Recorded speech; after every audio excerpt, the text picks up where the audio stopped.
Ready? Good evening, everyone. Welcome to Ways and Means at Dusk.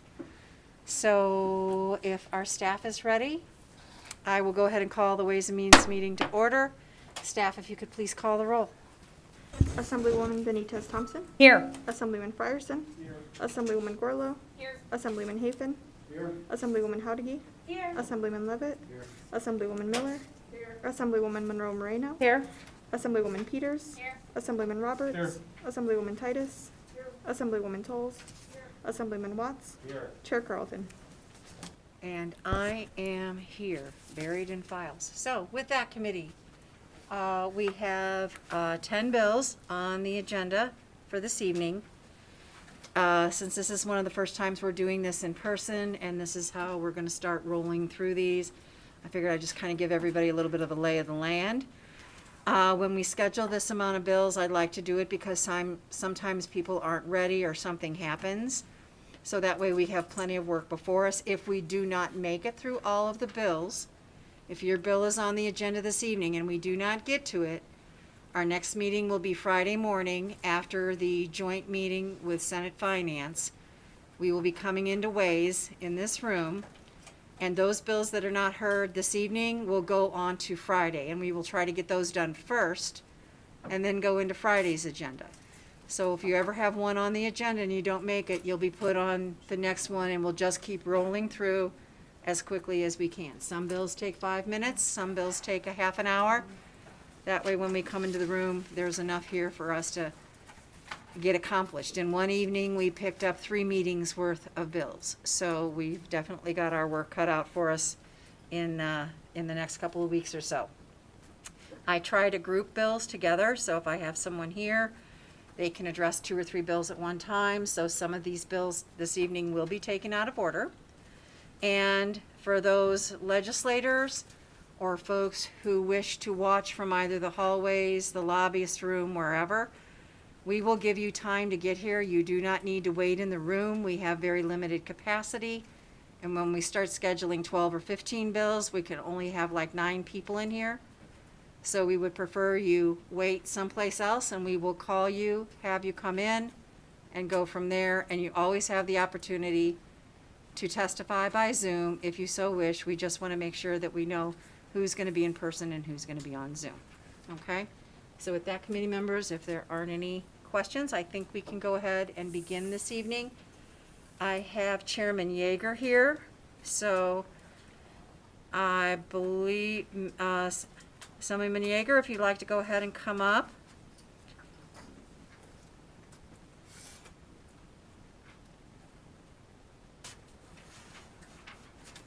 And I believe the first bill that I was going to ask you to address would have been Assemblyville 202.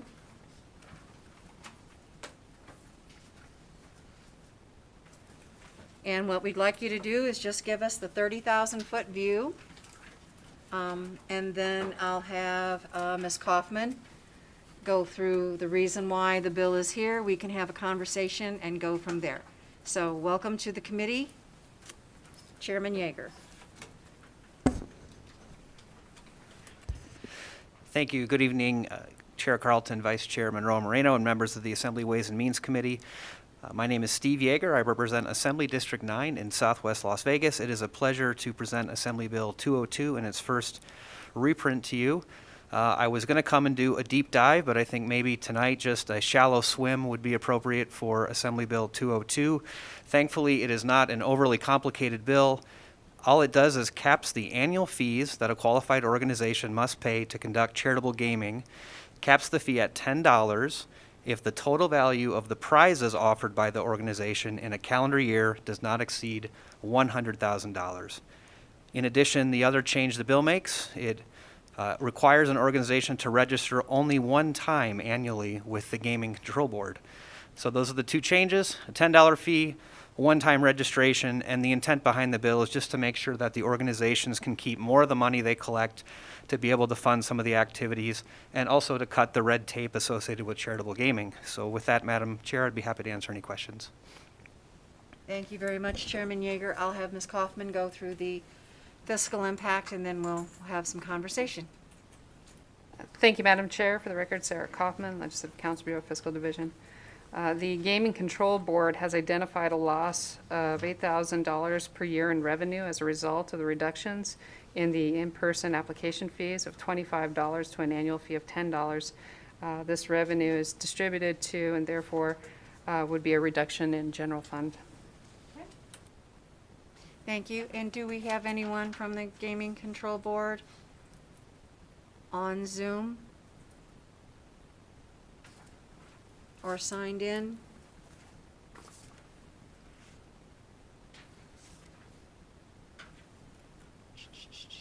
I don't believe so. The list is long. Don't believe I see anyone listed for that. Okay, committee members, so, Ms. Kaufman has gone over it. It seems like a fairly minimal impact. I know this was, this particular bill, and the issue was a big topic of discussion over the interim. Chairman Yeager and I had a number of conversations about it, to the point where I actually attended a gaming control board meeting, which I never thought that would happen in my career. And found it very interesting, but to have the conversation about the nonprofits and how this would impact them. So thank you very much, Chairman Yeager. Appreciate that. And if we get the opportunity to discuss this with the Gaming Control Board in the future, we definitely will. Assemblywoman Titus, did you have a question? Yes, thank you, Madam Chair. What's the fee if they make over $100,000?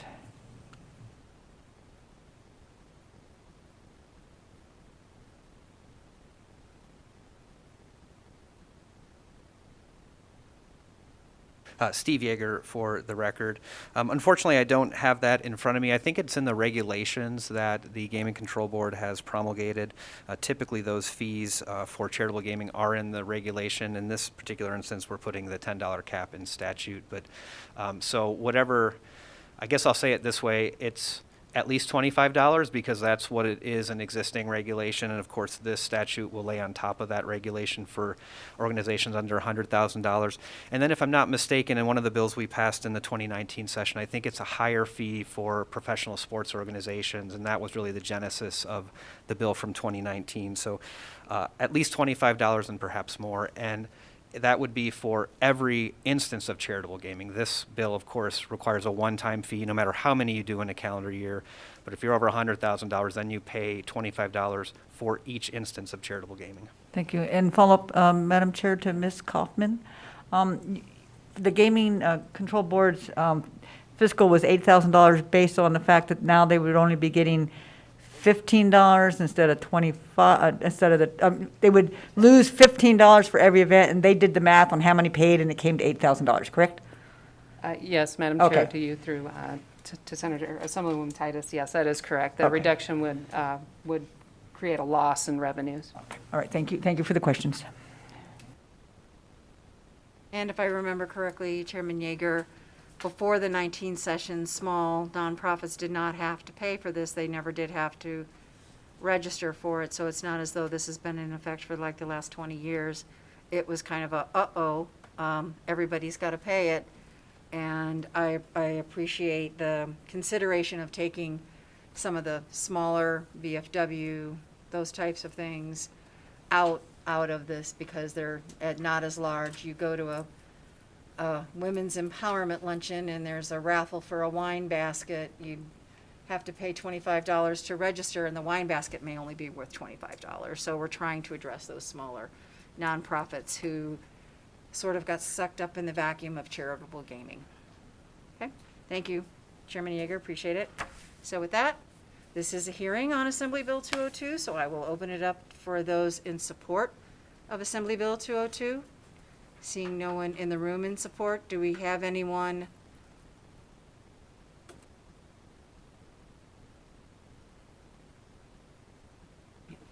So do I have anyone either on the phone or on Zoom in support of Assembly Bill 202?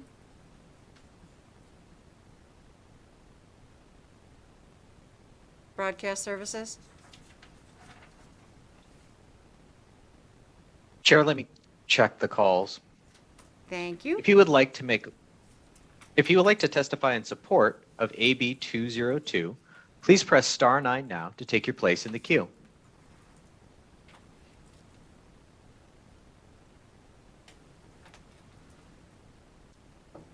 Caller with the last 3 digits, 747, please slowly state and spell your name for the record. You will have 2 minutes and may begin.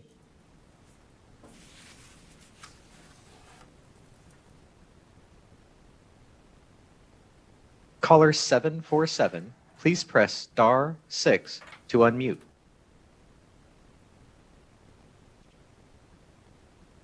Chair and committee members, my name is Andrew Lee Pilbit, last name Lepeilbet,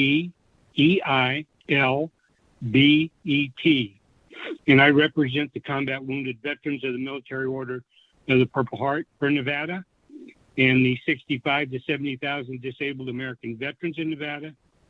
And I am the current chair for the United Veterans Legislative Council for the state, representing the 250,000 veterans in our state, and when you count their families, the 500,000 Nevadans. We are in support of AB 202, and just as a consideration here, I'll be brief.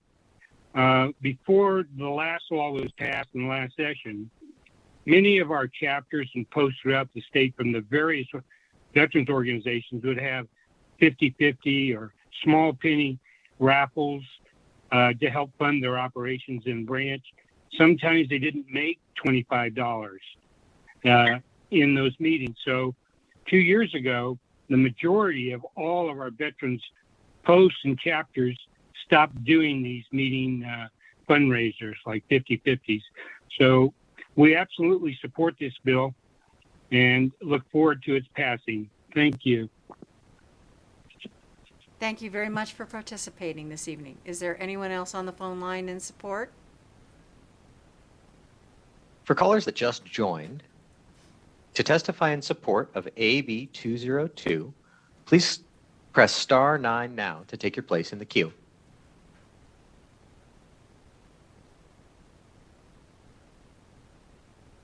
Chair, there are no more callers in support of AB 202. Thank you very much. If we could go to those in opposition. To testify in opposition to AB 202, please press star 9 now to take your place in the queue.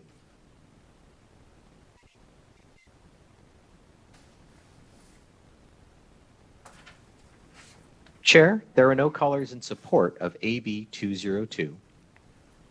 Thank you very much. If we could go to neutral.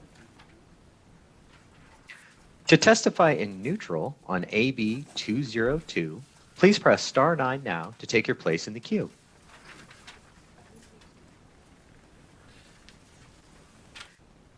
Chair, there are no callers in neutral to testify for AB 202. Thank you very much. I will go ahead and close the hearing on Assembly Bill 202. And open up the hearing on, Chairman Yeager, are you here on Assembly Bill 392 also? If we could go ahead and open up the hearing on Assembly Bill 392. Welcome to the committee. Good evening, Chair Carlton, Vice Chair Monroe Moreno, members of the Assembly Ways and Means Committee. My name is Steve Yeager. I represent Assembly District 9 in Southwest Las Vegas. Pleased to present Assembly Bill 392 for your consideration. The bill requires the LCB to enter into an agreement for analyzing information on traffic stops. Assembly Bill 392 really is a problem in search of a solution, in contrast to what we normally hear in this building. Just by way of background, for those of you who were here during the 32nd special session over the summer, the legislature passed Assembly Bill 3 relating to public safety. Assembly Bill 3 addressed use of force by police officers and other matters. Section 9 of that bill required each law enforcement agency in our state to submit a report to the LCB by November 1st of 2020. Those reports would include information on traffic stops and other stops and the software the agencies use to process the identities of the people involved. As a legislature, we request that information on how stops are recorded, how the records are maintained, and what information is collected. According to testimony before the Committee of the Whole, these reports were intended to lay the groundwork for a more in-depth data collection and analysis. At that time, I testified that the legislature intended to work with others to make sure that we were collecting the right information on traffic stops and other stops, and that we were able to analyze it in a meaningful way. The LCB did receive those reports. They are available and on file with the research library. Las Vegas Metropolitan Police Department submitted a 4-page report, and then the other agencies completed an Excel spreadsheet. In discussions with interested parties, it was suggested that the legislature engage an outside expert to go over the reports, provide us with a summary, and give us some recommendations moving forward. The truth is that you and I probably aren't familiar with the procedures and software that law enforcement agencies use in the field, and frankly, we might overlook issues that an expert would notice and understand. So the bill, in summary, really just has 2 sections. In Section 1 of the bill, the LCB is required to enter into an agreement with a qualified consultant to analyze that data pursuant to Assemblyville 3 of the 32nd Special Session, and they are to prepare and submit a report to the legislature. And then in Section 2 of the bill, it basically specifies what the report must include, and also asks that they make recommendations to us as legislators about the software that law enforcement should be using, how to make sure that we're collecting the right data, and how we analyze it in an appropriate way to be able to actually make evidence-based policy here in the legislature. The last thing I'll note is I don't think we have anybody in mind if this bill were to pass. I've been asked that question, and this would, were the bill to pass, it would go through the RFP process where that would be prepared, and it would go out to potential consultants to give us background and scope of work and potential costs to be able to do this. And just by way of reference, it is pretty rare for the LCB to do this, but it is not without precedent. Just last interim, the LCB hired a consultant to work on child welfare funding issues. In that case, there was an appropriation attached to the bill of $200,000 to cover the cost. Of course, this bill does not have an appropriation, but that may be a good starting point for potential costs associated with Assemblyville 392. And with that, Madam Chair, thank you for your time and would be happy to answer any questions. Thank you, Chairman Yeager. Ms. Kaufman. Thank you, Madam Chair. The Legislative Counsel Bureau submitted a fiscal note indicating that the amount could not be determined. However, there would be costs associated with the consulting agreement to analyze the data and produce a report required by this legislation.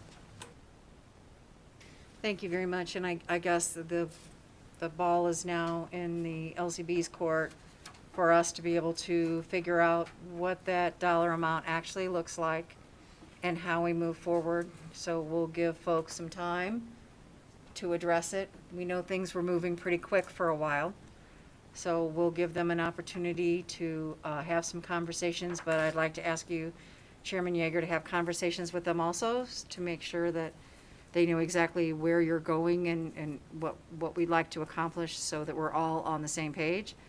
And then hopefully you'll be able to bring something back to us in the future so that we can have something to look at before we have to make our decisions. Considering today is day 80. Okay? Thank you. So, committee members, are there any questions of Chairman Yeager at this time? Assemblyman Roberts. Thank you, Madam Chair. Just real briefly, and so that I understand the scope of the work, would it be an ongoing contract to examine ongoing reports, or is it just the data that was provided during this last interim?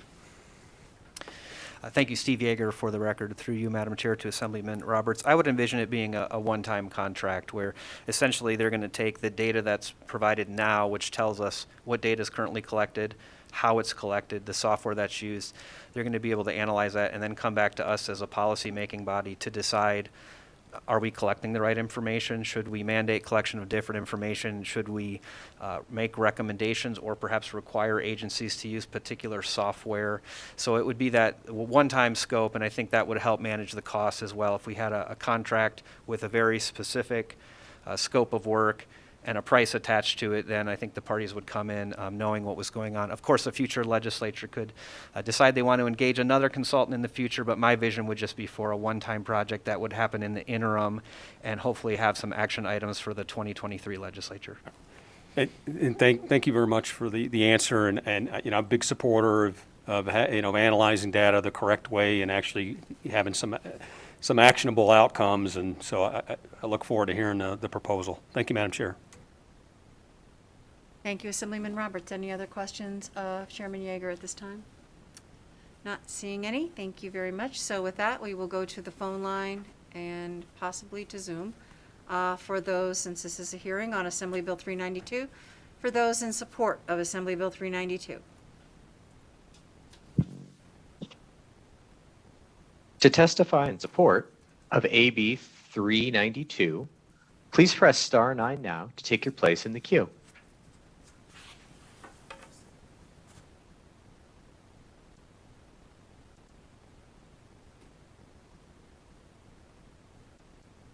Chair, the line is open and working. However, we have no one to testify in support of AB 392. Thank you very much, Broadcast Services. Let's open it up for those that would be in opposition of Assembly Bill 392. To testify in opposition to AB 392, please press star 9 now to take your place in the queue.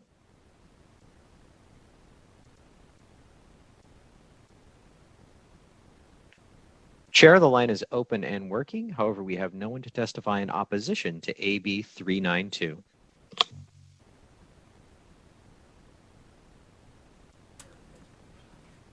Thank you very much. If we can open it up for those who would be in neutral on Assembly Bill 392. Testify in neutral on AB 392, please press star 9 now to take your place in the queue.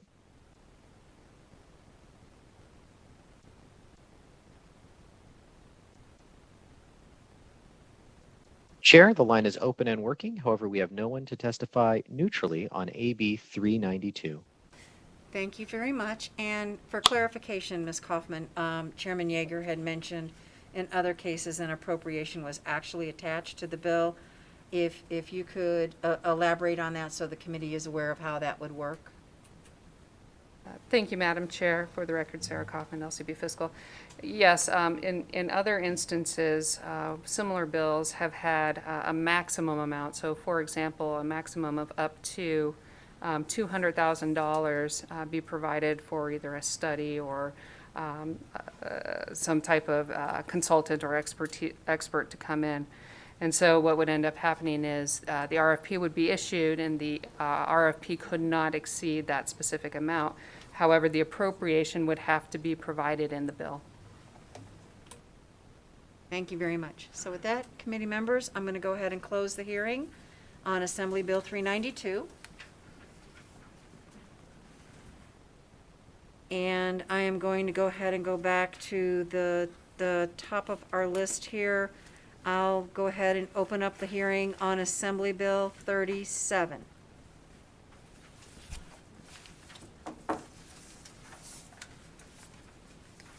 Madam Chair and members of the Assembly Committee of Ways and Means, Kathy Kaplan for the record, Child Support Enforcement Program Chief with the Division of Welfare and Supportive Services. If I could ask you to, just a moment, we're having a very difficult time hearing you. If there's a way to get closer to the microphone or speak up a little bit so that we have a clear recording. Thank you very much. You want me to start from the top? Yes, please. Okay. Good evening, Madam Chair and members of the Assembly Committee of Ways and Means. Kathy Kaplan, Child Support Enforcement Program Chief with the Division of Welfare and Supportive Services. And with me is Candace McDaniel, the Deputy Administrator for Field Operations at DWSS. I'm here to present Assembly Bill 37 for your consideration. Current statute allows past due child support to be withheld from some, but not all, lump sum payments as allowed by the Federal Office of Child Support Enforcement. AB 37 seeks to provide clear definitions for lump sums and income payers, establishes a reporting threshold of $150 for employers, and provides a process for employers to report lump sum payments. The Division of Welfare and Supportive Services has been working with the Division of Human Resource Management to address their concerns associated with their fiscal note. Our plan is to introduce a conceptual amendment to AB 37 to strike items 10 and 11 under Section 5 of the bill. With the removal of retroactive merit increases and payments for working during a holiday under the definitions of lump sum, we believe the bill amendment would address the fiscal concerns of the Division of Human Resource Management without impacting the effectiveness of the bill. I'm happy to answer any questions the committee may have. If you could, so you are proposing a conceptual amendment here in Ways and Means. Was this amendment proposed in the policy committee? No, it was not. Okay, if you could repeat it, please? Our plan is to strike items 10 and 11 from Section 5. And I apologize, you broke up and I could only get about every other word. I'm so sorry. Kathy Kaplan, for the record, our plan is to strike items 10 and 11 from Section 5.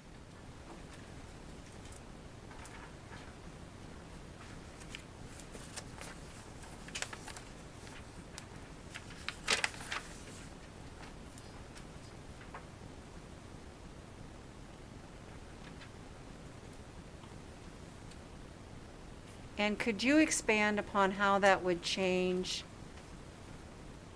the collection of child support? I'm always very cautious. This bill came out of a policy committee with this associated with it, and the policy committee made a decision to send it here. We're now amending it to take the fiscal note out, but we're also making a change to what came out. So if you could expand on what the deletion of item 10 and 11 under Section 5 actually would do as far as being able to have those dollar amounts be counted towards the income, is that correct? Correct. So when we started, sorry, Kathy Kaplan for the record, when we started our conversations with Human Resources, we realized that Section 10 and 11 are actually captured when we look at the income of the payor. And so it would still be effective for us to remove those items because we look at that as part of what their earning potential is. So we feel like striking those two would not really impact the effectiveness of our bill overall. That's great on that side of the equation, very good. How would it eliminate the fiscal note? So the Department of Human Resource Management is on the line to speak to their fiscal note, if that is okay with you. Okay, that's great. So if we could have them queued up, please. Are they on Zoom? Madam Chair. Yes. Madam Chair, Matthew Tuma with the Department of Administration for the record. So basically, removing those items would have required a bi-weekly review of all affected timesheets. And by removing those items, it will remove the requirement for bi-weekly review every time a timesheet comes out. And we can do those reviews when there are lump sum payments. Thank you very much. So committee members, are there any questions of the presenters on this bill at this time? Thank you very much for a very concise and easy to understand presentation. Was there someone else wishing to speak?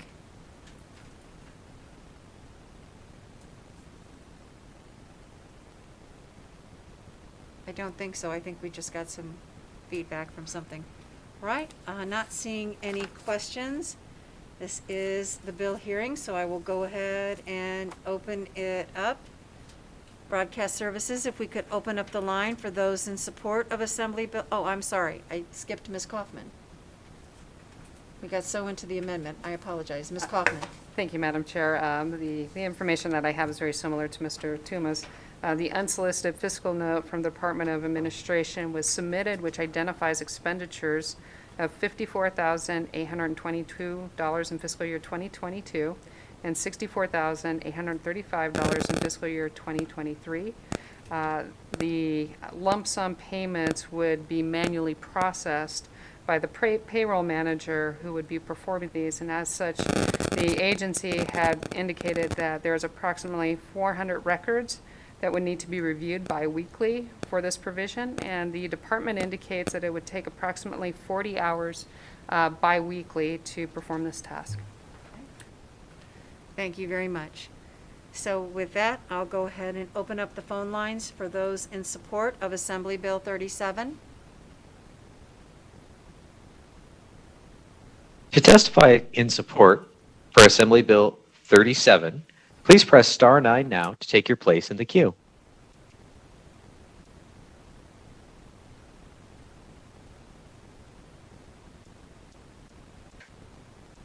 Chair, the testimony line is open and working. However, we have no one to testify in support on Assembly Bill 37.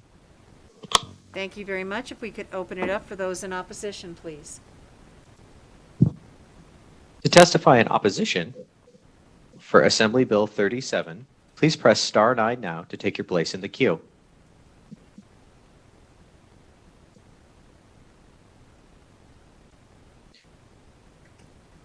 Chair, the line is open and working. However, we have no one to testify in opposition to Assembly Bill 37. Thank you very much. If we could open it up to those in neutral, please. To testify in neutral on Assembly Bill 37, please press star 9 now to take your place in the queue.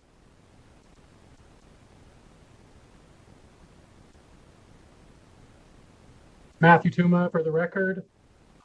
With Department of Administration, just to confirm, based off of the conceptual amendment proposed by DWSS, the Department of Administration is prepared to remove that conceptual amendment because the staff time would not be necessary if there's not the bi-weekly review. So if that conceptual amendment is accepted, we're prepared to remove our fiscal note. Thank you. Thank you very much, Mr. Tumo, for putting that on the record. We appreciate it. So with that, I believe that addresses all components of the bill. I'll go ahead and close the hearing on Assembly Bill 37, and we will work towards getting, discussing that amendment in the future. With that, I'd like to open up the hearing on Assembly Bill 40.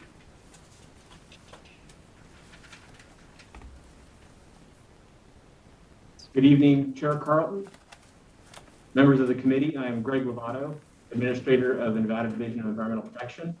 I'm here today to present AB 40, not quite in its first reprint, but with the amendment and our conceptual amendment, which should be available in Nellis. It proposes changes to the statutes governing the Fund for Cleaning Up Discharges of Petroleum, also known as the Petroleum Fund. In short, AB 40 does the following three things. One, it changes the definition of small business for purposes of fund administration in response to an executive branch audit. Second, it makes some non-fiscal changes to statutory language to better align with federal definitions. And three, it accommodates requests for additional funding to address investigation and cleanup of releases under certain conditions and with certain safeguards.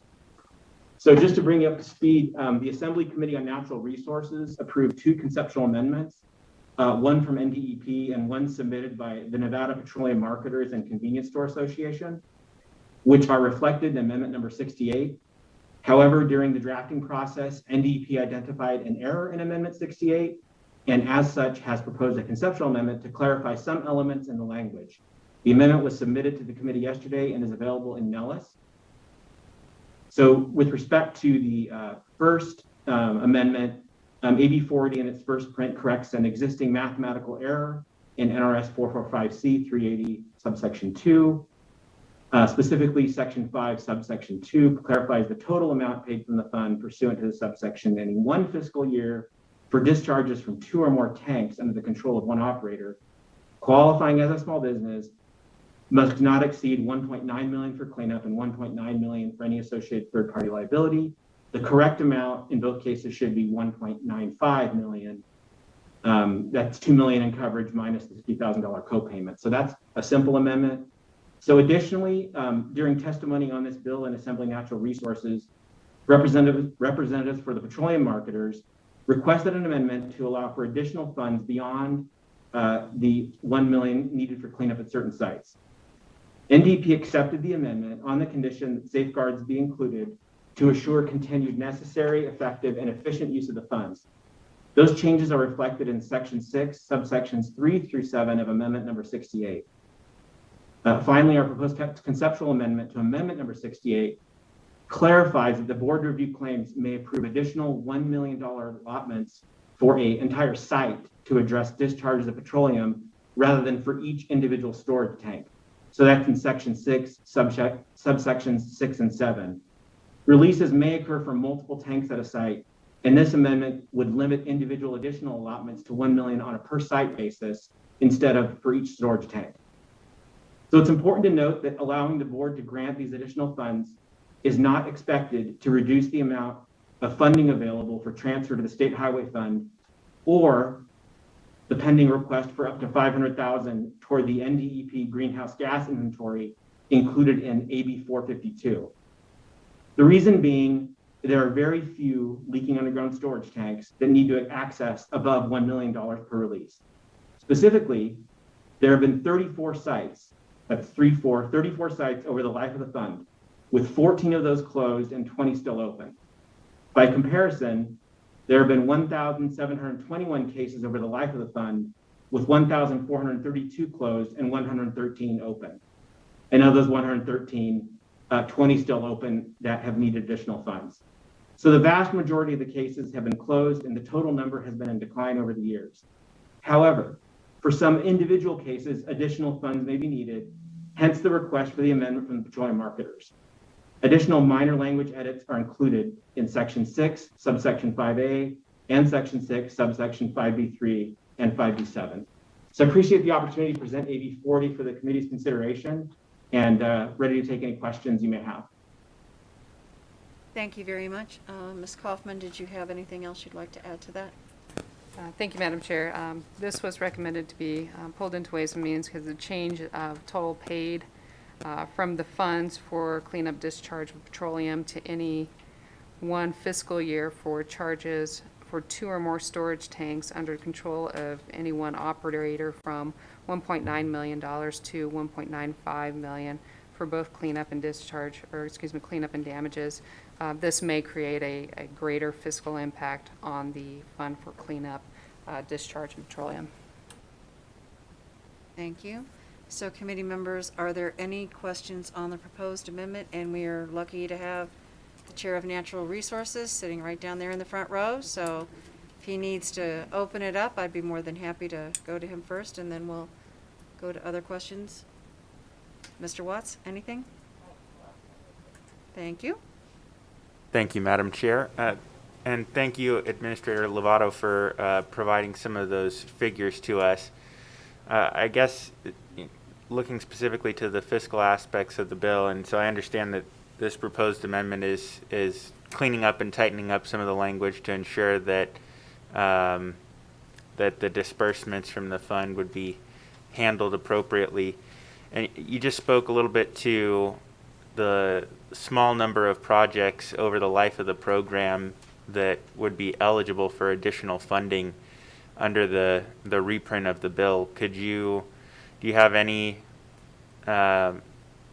estimate? Can you just give us a little bit more background, even on the life of the program and how, any thoughts on what the increased drawdown of the fund would be as a result of allowing a higher maximum for some of these larger and more complicated projects?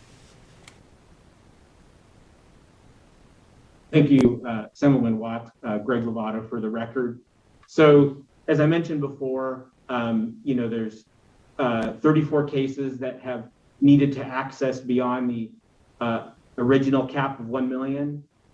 They've actually accessed into what's called the second million that is available to address and third-party liability damages.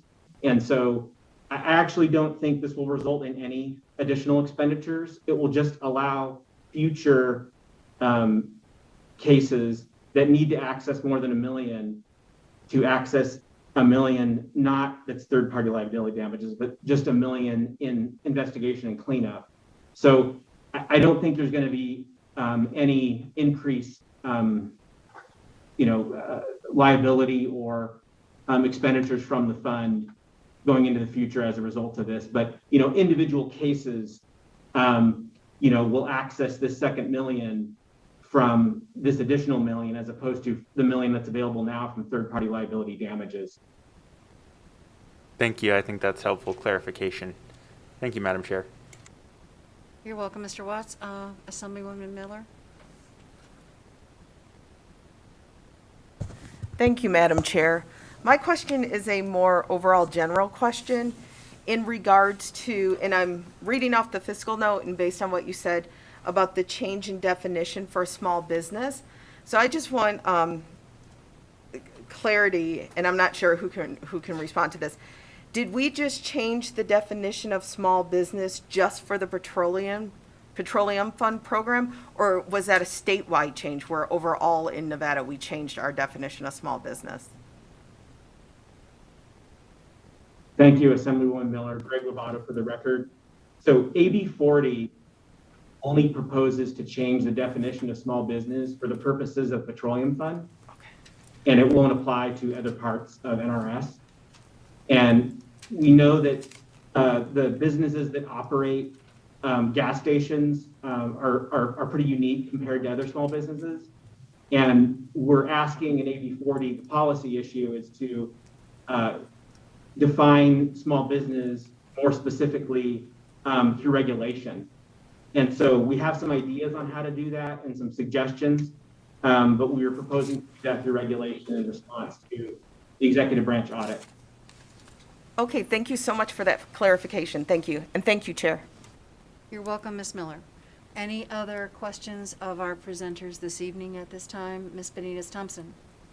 Thank you so much. So I see that within section 1, you're changing the definition of people who are responsible, and it reads more broad. So would that, I guess, mean more people being qualified or being able to come and access the fund, or is that the intent of it?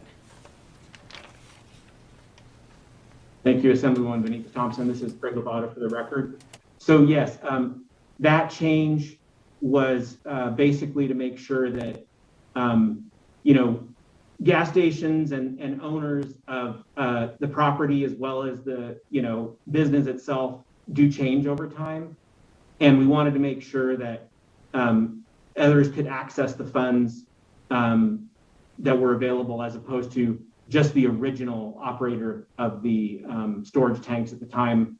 They may have been operator or the release occurred. So, that's just clarifying that, as long as the tanks are registered and they qualify for enrollment, that they would be eligible to receive reimbursement for cleanup, even, in terms of, future operators or future owners.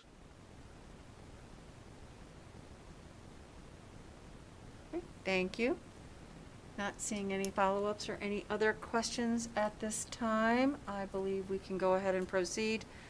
I'll just make a quick announcement here. Assemblywoman Cohen, if you're in your office after we finish this bill, you will be up next. So if you would like to make your way to the Ways and Means Committee room, thank you very much. So with that, committee members, we'll go ahead and open up Assembly Bill 40, Broadcast Services. Do we have anyone in support of Assembly Bill 40?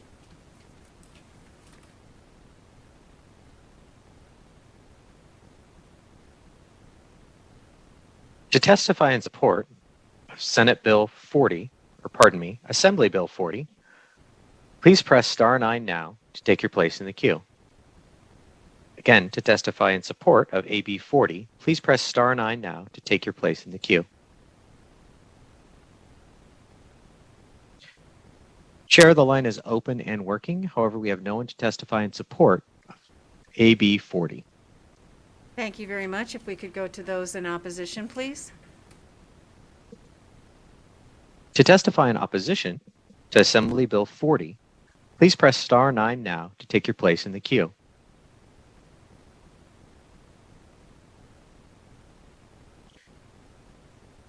Chair, the testimony line is open and working. However, we have no one to testify in opposition to AB 40. Thank you very much. If we could go to those in neutral, please. To testify in neutral on Assembly Bill 40, please press star 9 now to take your place in the queue.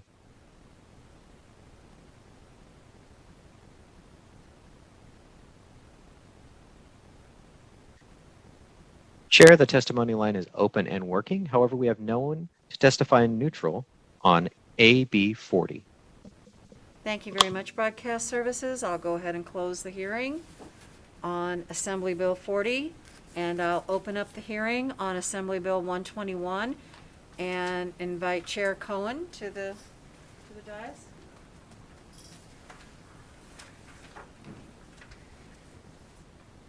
Good evening. Please introduce yourself for the record and just give us an overview, a high-level overview of Assembly Bill 121, please. Thank you.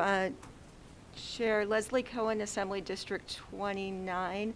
Thank you, Chair and Committee, for hearing Assembly Bill 121, and I will give you just a brief overview. But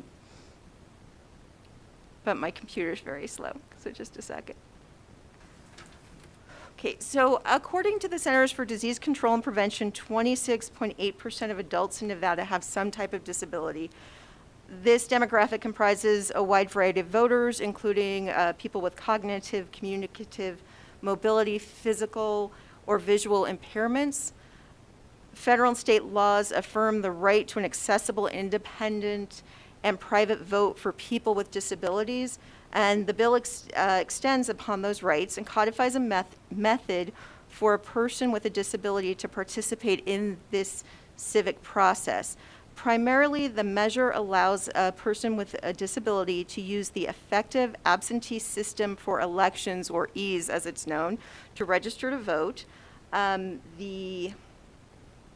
The program was established to allow uniformed military and overseas Nevadans to register, request a ballot, and vote entirely online using a digital electronic signature.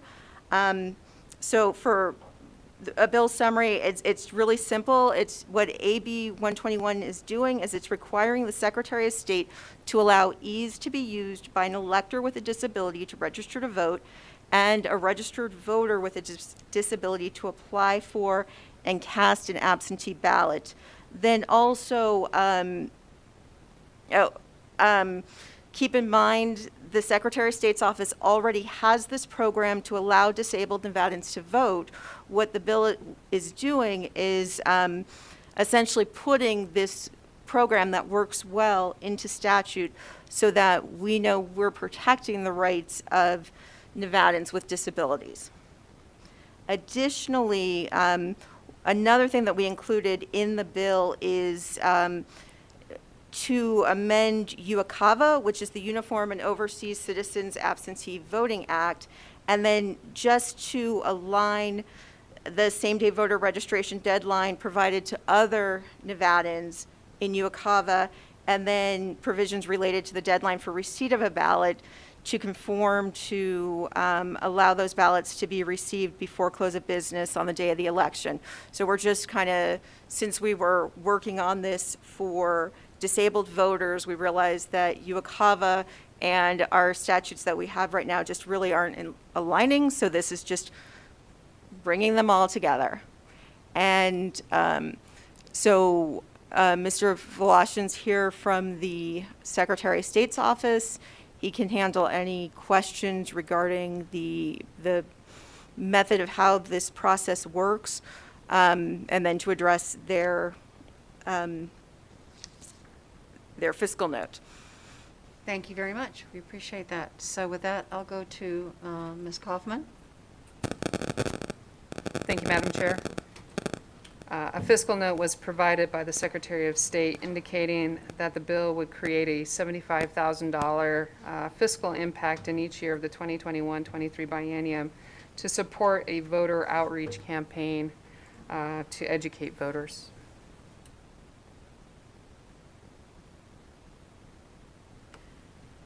So with that, I believe the question of the hour, probably for the Secretary of State, is why do we believe a marketing campaign will be needed if Assembly Bill 121 is approved? Thank you, Chair. Mark Voloshin, Deputy Secretary of State for Elections, for the record. The fiscal note that we submitted, $75,000 for each of the 2 fiscal years, really is intended to reach out to 2 different groups of people. One, the community of voters that would be affected by the passage of AB 121, specifically those Nevadans who are disabled, who are also voters, but then also to provide reassurance to the rest of the electorate about what has changed because of AB 121. The 2020 general election cycle has revealed that there's a number of elections-related laws that perhaps are not as apparent in their intent to the electorate, and as a result, these laws have created confusion, which led to misinformation and a level of mistrust that the intent of this fiscal note would be to address, to make sure that everyone was aware of the impact and the security of the program that Assemblywoman Cohen had talked about. Thank you. And I appreciate that, but I do know that within your budget, we already address marketing and public information and outreach. So my question again to you is, why do you feel you need another $75,000 in each year to address this for the disabled community and other folks, when I know they're very organized? Once this gets out there, they're going to educate themselves. So I'm just struggling to understand why you feel you need marketing dollars for this particular bill. Thank you, Chair, for the question. Mark Voloshin, Deputy Secretary of State for Elections, for the record. Again, it just goes back to merely ensuring that the word gets out, again, not only to those individuals who are affected, because you're absolutely right in talking with Assemblywoman Cohen and other members of the advocacy groups that we've worked with to develop EASE in the first place.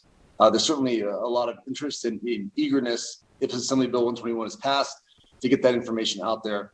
But again, concurrently, there are a lot of folks that we need to reach out to make sure that we are able to suppress any concerns about election security changing because of this bill. Well, I guess I'm just going to lose you on that point, because that seems to be part of the job anyway. So,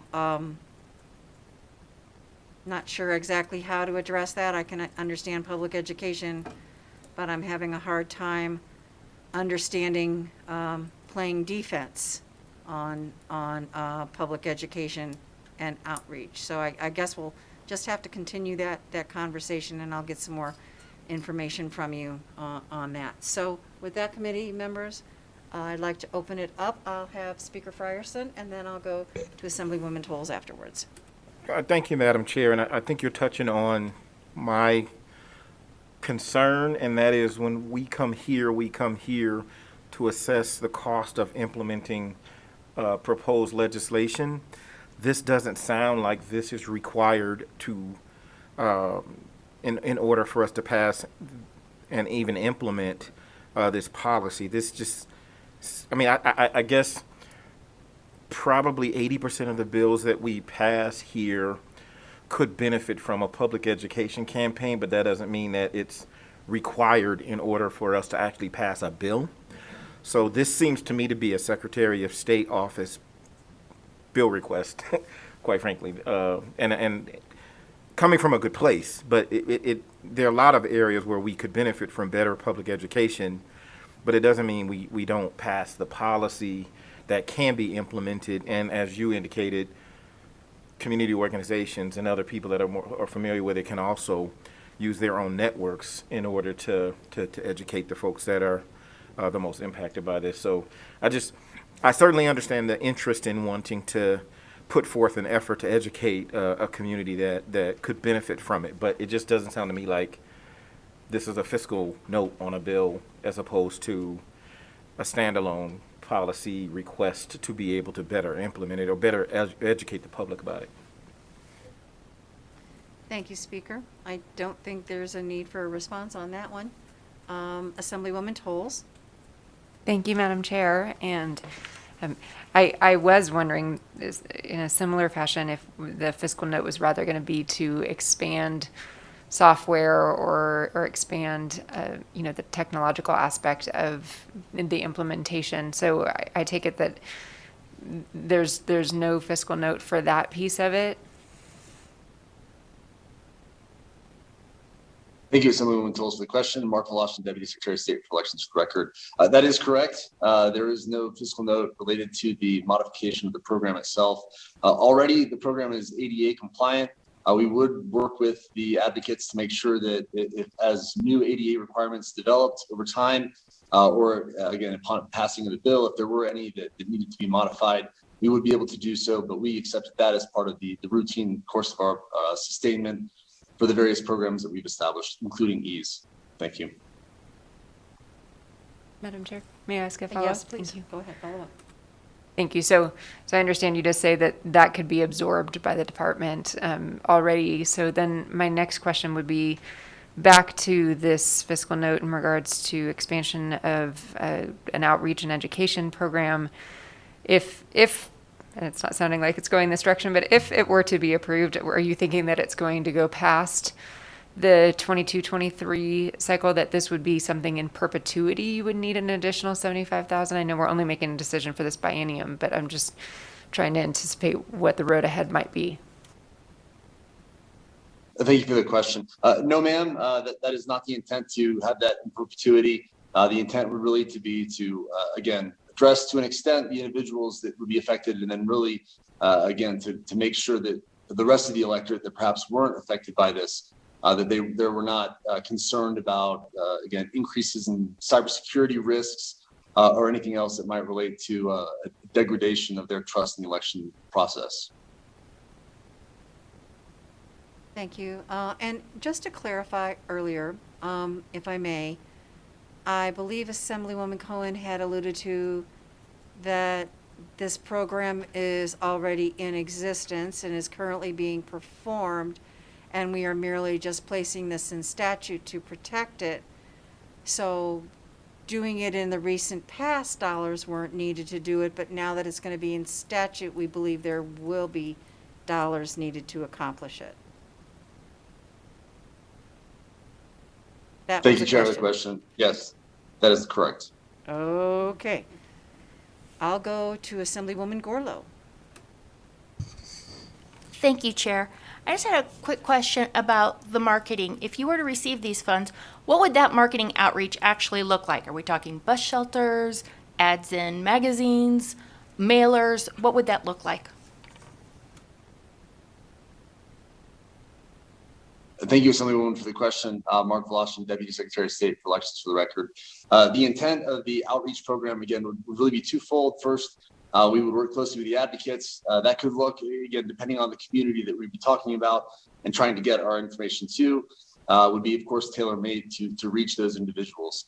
In regards to the greater outreach program for the rest of the electorate, to make sure that they understand that now that there is a change to elections law, that this is not something that's going to create an increased risk, that is not something that may necessarily apply to them. Again, there's a wide range of efforts that we've been discussing to do so. The key would be to identify those population centers that in groups of people that are worried about it, and make sure that we provide tailored information to them, specifically to that community. In some cases, that may include translating information into other languages. That may include mailers to certain locations. That may include potentially even something simple as internet type ads to make sure that we're getting information out there. Does that answer your question? Yes, thank you. Other questions from other committee members at this time? Mr. Watts. Thank you, Madam Chair. Based on the answer to my colleague's question that was just asked, how did you arrive at this fiscal estimate for the advertising campaign? Thank you, Assemblyman, for the question. Mark Voloshin, Deputy Secretary of State for Elections, for the record. We based it previously on ad campaigns that we've had of a similar type scope in previous years. We went specifically and looked at what we did following AB4 in 2020 after the 32nd special session, and made, again, that advertisement campaign was significantly larger, but we looked at some of the elements from that, the costs associated that we actually paid, and assumed it would be a reduced percentage of individuals that we'd be reaching out to, not quite nearly the scope of that campaign. But we based it on the results from AB4 in the public outreach campaign we did afterwards. Thank you. Thank you very much. So with that, are there any other questions from the committee at this time? Not seeing anyone.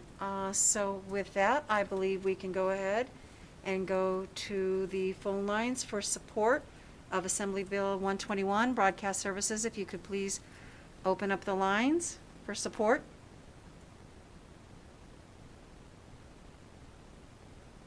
To testify in support of AB 121, please press star 9 now to take your place in the queue.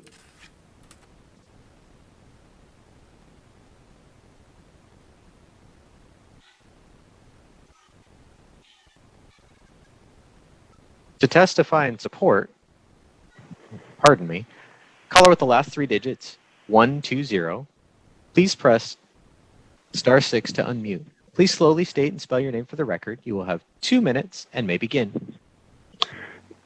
Good evening, Madam Chair and members of the committee. Stephen Cohen for the record. Stephen with a V. Cohen as in the Assemblywoman, no known relation. Just want to address a couple of the questions that came up. So kind of on the outreach point, a lot of folks would need to know that ease exists as a complement option to the way that they're currently doing voting, which is potentially having a family member, caregiver, etc., assist them with casting their ballot. Consistent with point number 2 on the second to last page of my prepared remarks, I used marriage as the example, but I think that the risk of not having folks know that ease would be the option if this bill is passed is far outweighed by the reward. I don't know the specifics on how much of that 26 roughly percent of the electorate is here in Nevada. But like I said, I think that the reward in the long run will ultimately pay off. With that, Madam Chair, thank you, and I yield. Thank you, Mr. Cohen. Broadcast Services, anyone else in support? For those of you that have just joined the call, to testify in support of AB 121, please press star 9 now to take your place in the queue.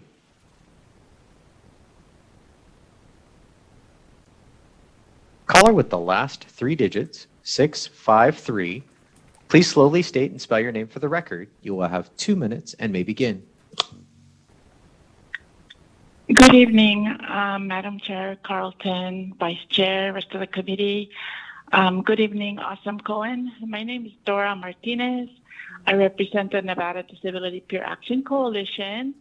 I'm happy that this bill made it to this point. A lot of people didn't know about ease last voting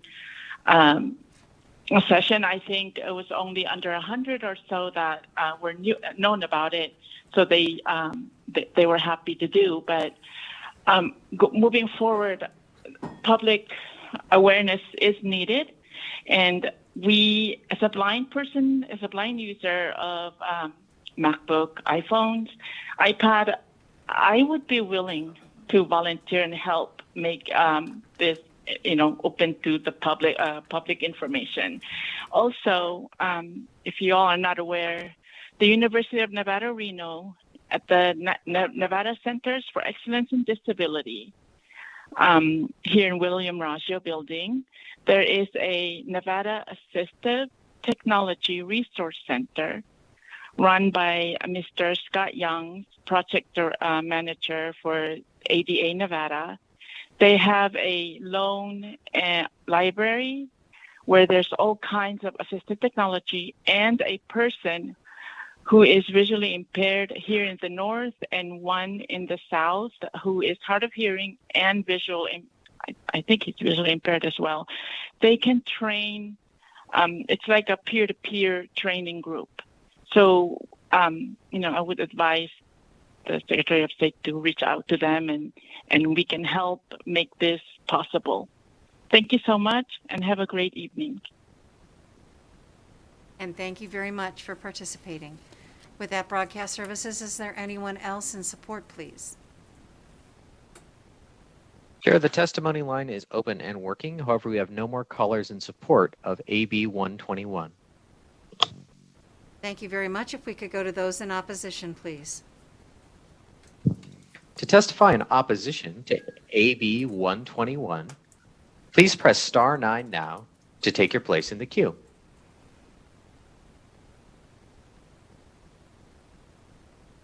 Chair, the testimony line is open and working. However, we have no one to testify in opposition to AB 121. Thank you very much, Broadcast Services. Do we have anyone in neutral? To testify in neutral on AB 121, please press star 9 now to take your place in the queue.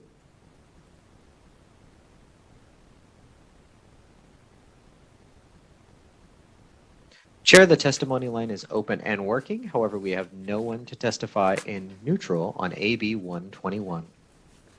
Thank you very much, Broadcast Services, for all of your assistance. Assemblywoman Cohen, did you have any closing comments? Thank you, Chair. Again, thank you for hearing the bill, and I would just like to thank the Secretary of State's office and Mr. Volashin. They've been very helpful throughout this process and just very concerned with making sure we had good legislation. So thank you for that. And thank you very much, Ms. Cohen. It's nice to thank the person who put a fiscal note on your bill. There you go. That's very generous. So we appreciate that.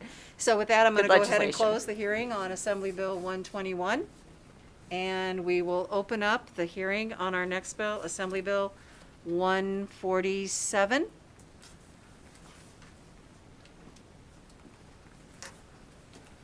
And I believe we have Chair Nguyen on Zoom.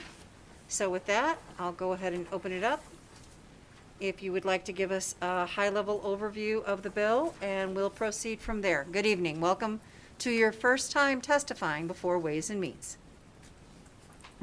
Thank you. Good evening, Chair Carlton and members of the Committee on Ways and Means. My name is Rochelle Wynn, and I represent Assembly District 10. And I'm actually very excited to be here for my first time in Ways, and I am here to present Assembly Bill 147. Assembly Bill 147 creates enabling language for counties to create an Office of County Counsel to avoid legal conflicts of interest within the District Attorney's Office. We can definitely stay out of the weeds on this bill. The simplest explanation of the fiscal note is that the AG's office actually currently does this work of providing Attorney General legal opinions, and this bill does nothing to change that current procedure. I believe Ms. Adair is there and has provided your staff with kind of a similar explanation and can answer any questions that you might have. Thank you very much. I'll ask Ms. Adair to come to the table, but the next step in this process will be I'll have Ms. Kaufman go through the fiscal note discussion, and then we'll invite Ms. Adair.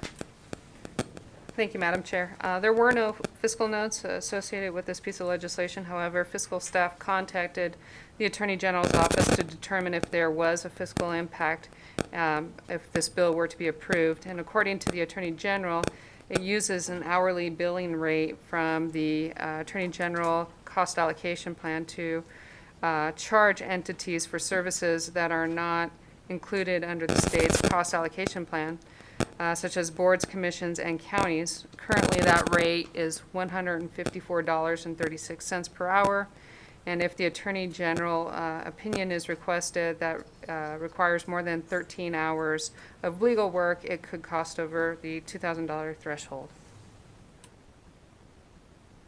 Thank you very much. Ms. Adair, welcome to the committee. Thank you, Chair. I would reiterate what both Vice Chair Nguyen and Ms. Kaufman stated. To be clear, this impact would not be to the AG's office. It would just allow the AG's office to bill a county should a county council request an attorney general opinion. That is all that the bill would do, and that is the only impact that it would have on the office, is just allowing us to then send a bill should a county council request an AGO. And thank you very much. And we do have conversations on dollars coming in and dollars going out because they all impact your budget. And we want to make sure we have a full picture so that when we do align your budget, we give you the resources that you need. So it's not always just necessarily a fiscal note. It's any fiscal impact that might happen to you. So we always want to make sure we get it on the record. So thank you very much for being here. Ms. Benitez Thompson. Thank you so much. And this is just about the time frame, because we know that typically with the costs at the AG's office, typically you incur them, and then that some time passes, you bill, and then some time passes and you receive it. I know that it might be different from when you bill a local government versus a state agencies, because as we've discussed in other pieces of our budgets, we're seeing legal costs coming true in this session that were actually incurred like 3 years ago or 3. So is that the same cycle where you kind of carry that cost, or is it for years, or is it shorter when you're billing other entities? Thank you for the question. It could be. With an attorney general opinion. Name for the record, please. Oh, thank you. Thank you, Chair. Jessica Adair for the record. Yes, it could be, though with an attorney general opinion, we receive the opinion, we're able to turn that around fairly quickly and then turn around a bill. Litigation, completely separate problem. It could go on for years. And so you're exactly right. The amount of money coming in doesn't necessarily match up in timing in terms of when we're able to turn around a bill for services. But so most of our clients are state agencies, and they're funded on an annual basis through the Attorney General's cost allocation plan. This type of scenario or work that we do for many of boards are billed on an hourly basis, as Ms. Kaufman mentioned. So it is a little bit different, and I think that goes to the chair's point about how this wouldn't necessarily have a cost to our office, but it would affect just our ability to do some of our work and how some of that funding would come into our office. Any other questions? Speaker Frierson. Thank you, Madam Chair. And I apologize. I stepped out for a second, and I was trying to listen in the meantime, but I was a little thrown off because the bill itself proposes to move the responsibility from one county office to another county office at that county's choosing. I don't know that I fully understand why the assumption would be that there's a possible greater number of AGOs than what the AG is currently having to process, because it's the same job. It's just being done by someone else. And so I did have some conversations, and I appreciate your having gotten back to my office as well about the fact that statutorily the Attorney General's office is authorized to do Attorney General opinions for the DA's office and no one else. But the fiscal note seemed to suggest that this could result in more than what the AG's office is already doing. And that was kind of where I was a little confused, because it seems to me if the Attorney General's office is available to do it for the DAs currently, and that responsibility transfers to another department within the county, it's the same function and the same number of bodies doing it, just a different set of letterhead that the request is coming from. Thank you, Speaker. Jessica Adair for the record. You're exactly right. We are not, and it was not our intention in this statement to make it, to give the impression that this would result in more AGOs. Just that we cannot estimate how many AGO requests we might get, but once we get them, we would then bill the county, and we can't estimate what that bill might look like because we don't know how long we would spend on any particular AGO. That is all the information that we attempted to give in regard to this piece of legislation. The only thing that I could possibly venture, the only example I could maybe give would be if a DA and a county council, or a county council and another entity asked for an AGO about the same thing at the same time. But frankly, that work wouldn't increase because we'd be analyzing the same issue and issuing the same opinion.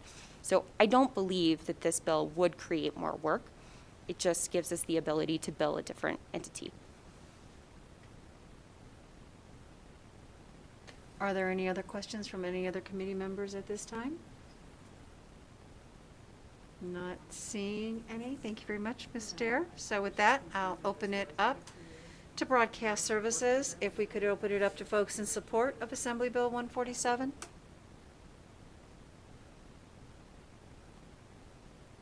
To testify in support of AB 147, please press star 9 now to take your place for the queue.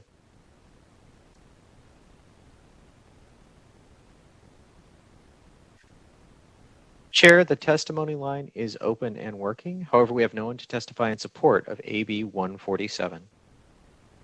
Thank you. If we could open it up to those in opposition of AB 147.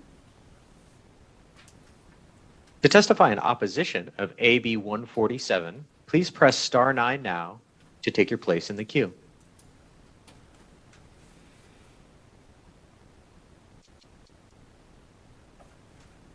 Chair, the testimony line is open and working. However, we have no one to testify in opposition to AB 147. Thank you very much. If we could open it up to those in neutral. To testify in neutral on AB 147, please press star 9 now to take your place in the queue.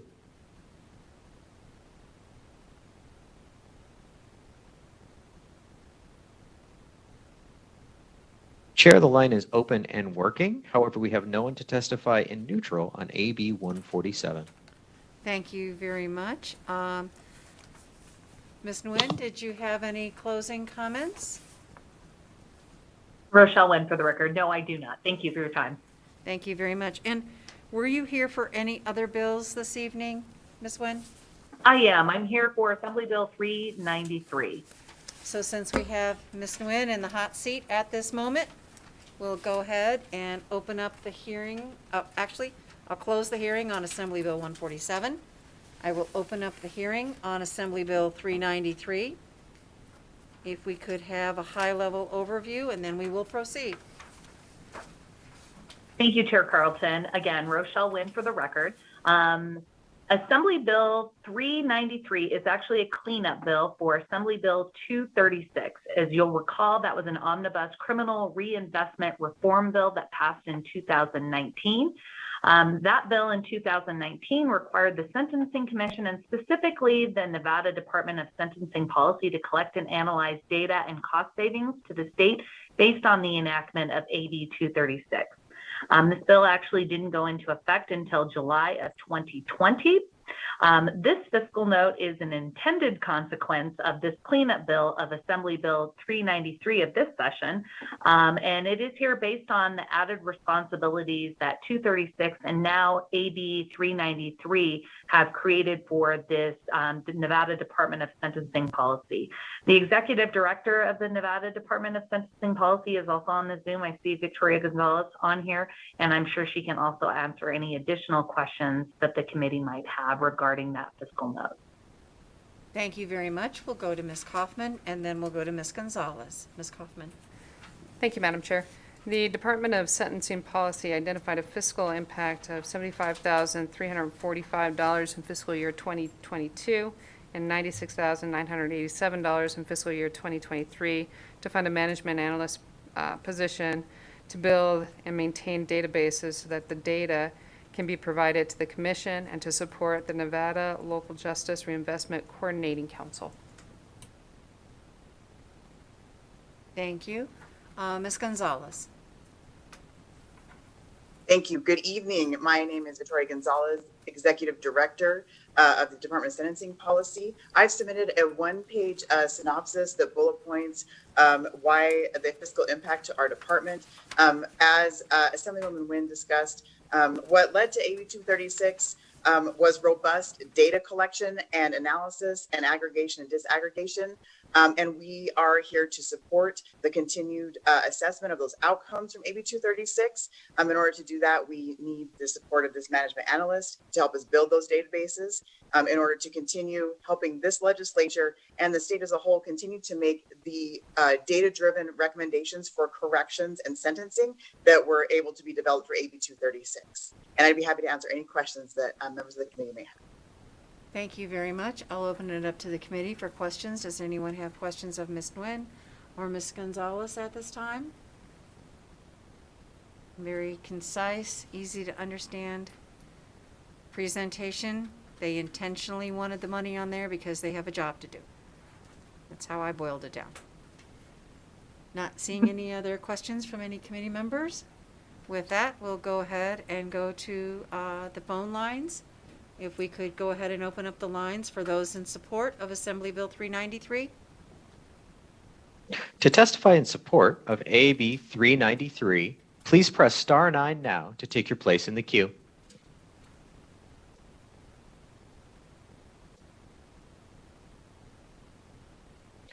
Chair, the testimony line is open and working. However, we have no one to testify in support of AB 393. Thank you very much. If we could open up the lines for those who might be in opposition of Assembly Bill 393.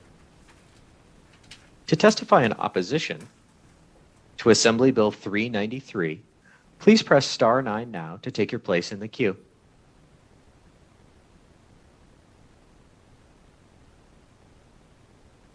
Chair, the testimony line is open and working. However, we have no one to testify in opposition to AB 393. Thank you very much, Broadcast Services. Can we open it up for those in neutral? To testify in neutral on AB 393, please press star 9 now to take your place in the queue.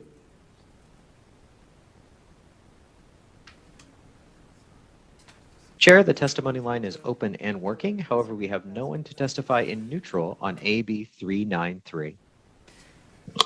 Thank you very much. With that, I'll go back to Ms. Nguyen. Are there any closing comments? Thank you. Rochelle Lynn for the record. I just think I would be remiss to not point out that Ms. Gonzalez is already doing the work of probably 5 people herself. I know that these resources, and I know that she's very aware of the limitations that we have as our state budget, especially going into this budgetary decisions that we're making. But I know that the work that we're doing here and the data that we're collecting, we are saving millions and millions of dollars with the enactment of 236. And I think having that data and being able to collect and analyze that appropriately so we can inform the legislative bodies of the success of that bill is really important. So thank you. Thank you very much. With that, I'm going to go ahead and close the hearing on Assembly Bill 393. And just so that the committee understands, typically what I will do is if a member of the committee has a bill before us, because you are here through the whole meeting, I typically take the members last and allow other members to come forward first. So I believe we would go ahead and open up the next bill that we want to hear would be Assembly Bill 230, and I believe we have Assemblyman Miller here.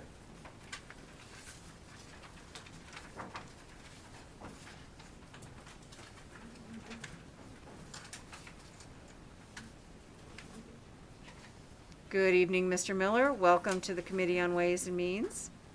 Please proceed. Good evening, Chair Carlton and Vice Chair Moreno and members of the committee. I am C.H. Miller and I represent the hardworking people of Assembly District 7 in Clark County. I appreciate this opportunity to present Assembly Bill 230, which aims to eliminate direct filing provisions in Nevada statute that require youth to be tried in an adult criminal court when charged with certain offenses. Over the past couple of legislative sessions, this body has made bold steps to reform both our juvenile and criminal justice systems. AB 230 is another big step forward in giving some of our most troubled youth a chance to live a productive life. This bill, as amended, does 3 things. It requires that youth must first go before a judge before being certified as an adult, giving them an added layer of due process. 2, it retains the process of direct filing only in cases of murder, attempt murder, and mass casualty events. This was a necessary amendment due to the strain this may have on our current juvenile housing infrastructure. And then 3, it requires the Legislative Committee on Child Welfare and Juvenile Justice to conduct an interim study on the need for and cost of infrastructure associated with housing juveniles awaiting their certification hearings. Now, this study is necessary because the infrastructure and resources required to fully eliminate direct files altogether are the main factors that have hindered previous attempts to end this practice in our state. Today is no different, so we must address the infrastructure needs that this bill requires. Yes, today, when our budgets are tight and our money is funny, we must make the same hard decisions many families do when faced with a tight budget, no savings, and the decision to save their children. Today, we must really consider how we make the necessary investments to ensure all of our youth have every opportunity to succeed at becoming responsible and contributing members to our communities and not an ongoing financial burden. Now, there are several fiscal notes submitted on the as introduced version of the bill. Many of them were 0 or were unable to be determined. That's because in the previous 5 years, direct files have only happened in one county, and that is my very own county of Clark. After reaching out to and working with each county, the amended version of this bill eliminates most of their fiscal concerns. And in Clark, it will reduce their fiscal note by nearly 45% over the biennium. I believe that you all received an email from me that has a spreadsheet with that budget. It's also posted on Nellis. This change is reflected in that budget. And now we're here today because obviously the policy was determined that this is something that we need to do.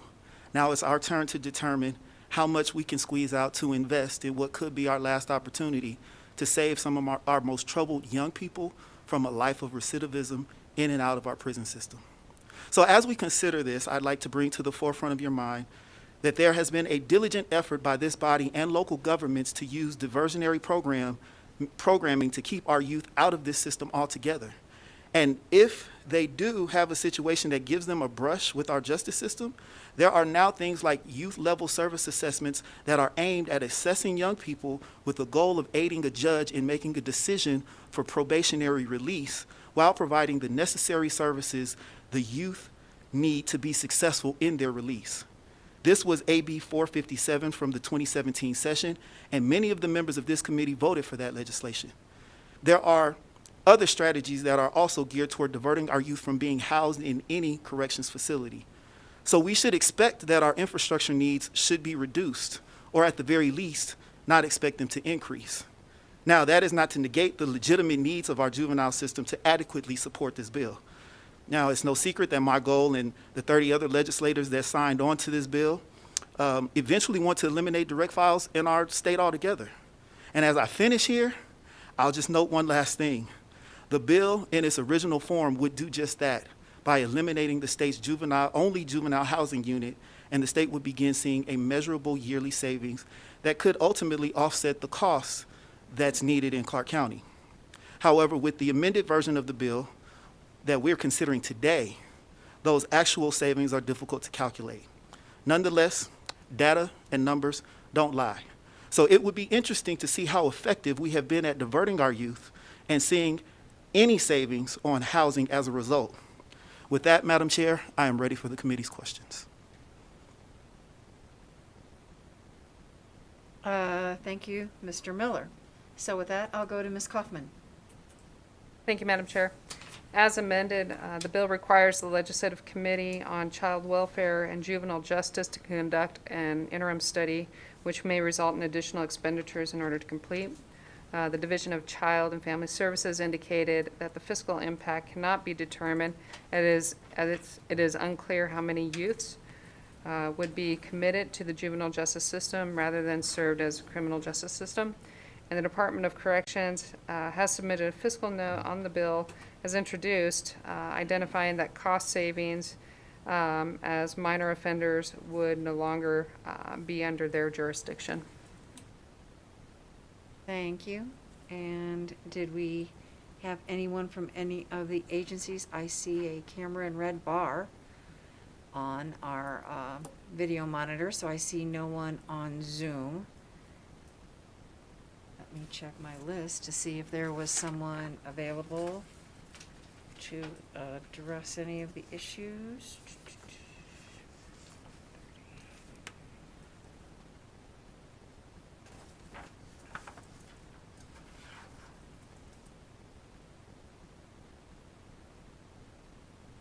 I had folks signed in, but none of them wishing to speak up. Did we have someone from Washoe County available? But I believe they're not here to answer questions. So with that, I don't believe I have anyone else signed in to speak. We'll go ahead and open it up for for support, opposition, and neutral. So with that, broadcast services, if we could go to those in support of Assembly Bill 230. To testify in support of Assembly Bill 230, please press star 9 now to take your place in the queue.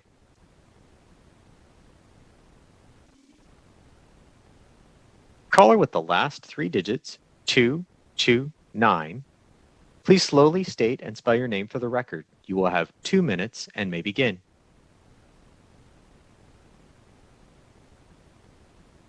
Good evening, Chair and Committee.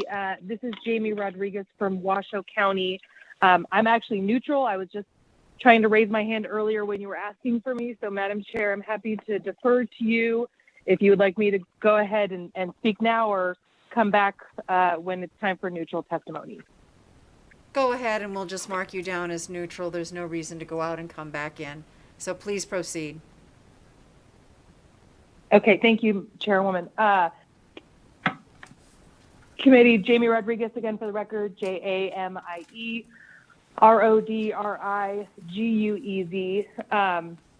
I did want to just put on the record that we did speak with the bill sponsor, and with the amended version, Washoe County's fiscal note has been removed. And so just very quickly, we have not had any direct files since 2016. The original fiscal note was looking at about a 10-year average going back to 2010. We definitely did have a number of direct files before 2016. Several of those were murder crimes. And so that's where there was a concern that we would potentially have to open another wing of our unit to be able to house those offenders. However, with the amended version of the bill as presented to this committee this evening, that fiscal note has been removed because direct filings for murder will continue to occur. So thank you, Madam Chair and Committee, for your time. Thank you very much. So with that, broadcast services, we'll go back to those who might be in support of Assembly Bill 230.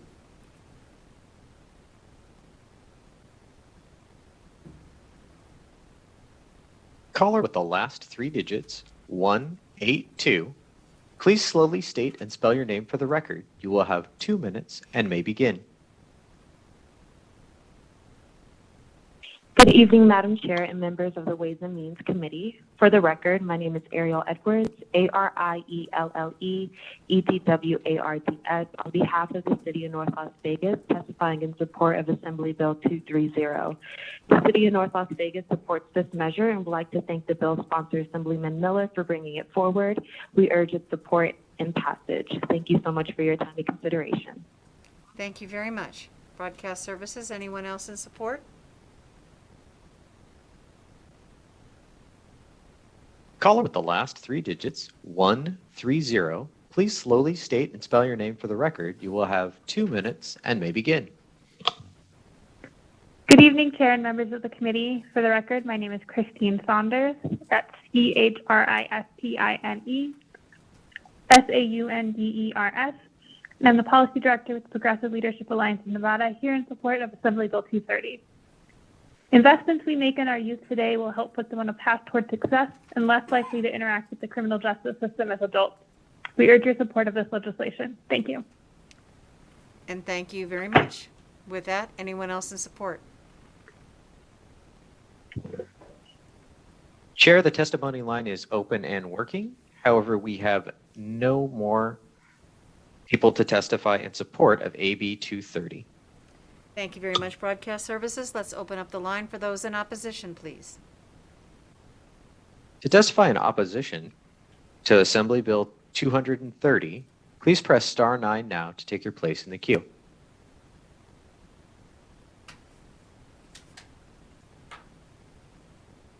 Caller with the last 3 digits, 241, please slowly state and spell your name for the record. You will have 2 minutes and may begin.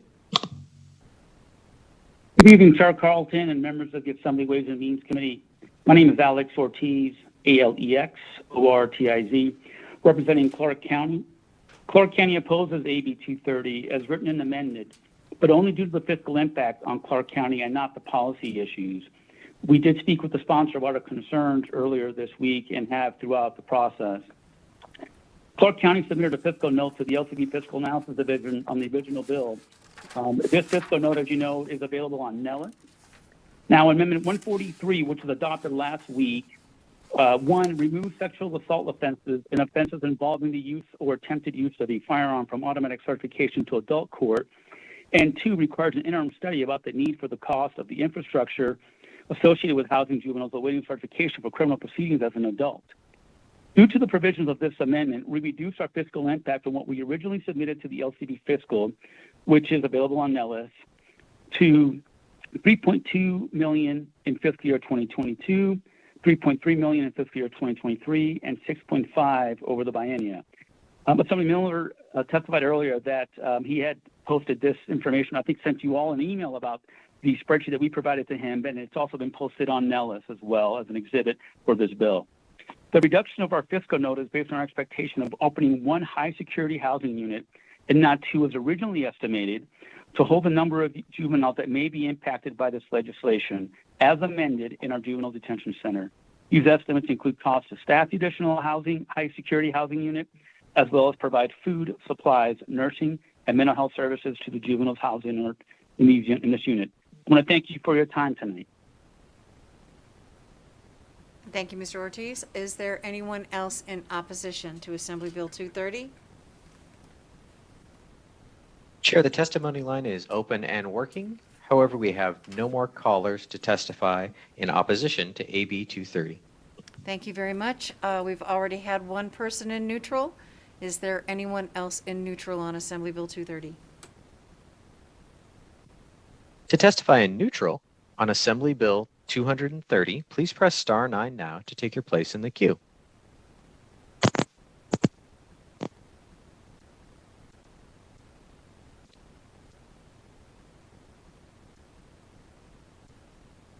Caller with the last 3 digits, 104, please slowly state and spell your name for the record. You will have 2 minutes and may begin. Good evening, Chair Carlton, Vice Chair Monroe Marino, Assemblyman Miller. This is Harold Wickham from the Nevada Department of Corrections, WICKHAM.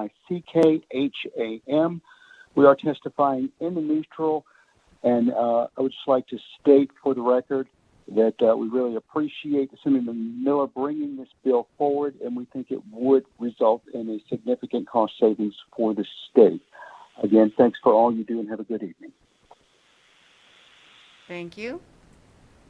Thank you. Chair, the testimony line is open and working. However, we have no more callers in neutral on Assembly Bill 230. Okay, thank you very much. Were there any other questions of Assemblyman Miller before we allow him his closing statement? Seeing none, Assemblyman Miller, did you have any closing? Assemblyman Miller, for the record, I'll be real brief because I'm long-winded. Just want to note that we're looking at about 24 youth with the amendment over an entire year, and with considering overlaps, it's maybe 1 to 3 youth that would be housed at the same time throughout that period. So when we look at that fiscal note, I'd like us to take into consideration, what we're talking about here and what that impact looks like. With that being said, thank you very much for your time today. Thank you very much, Mr. Miller. So with that, I will close the hearing on Assembly Bill 230.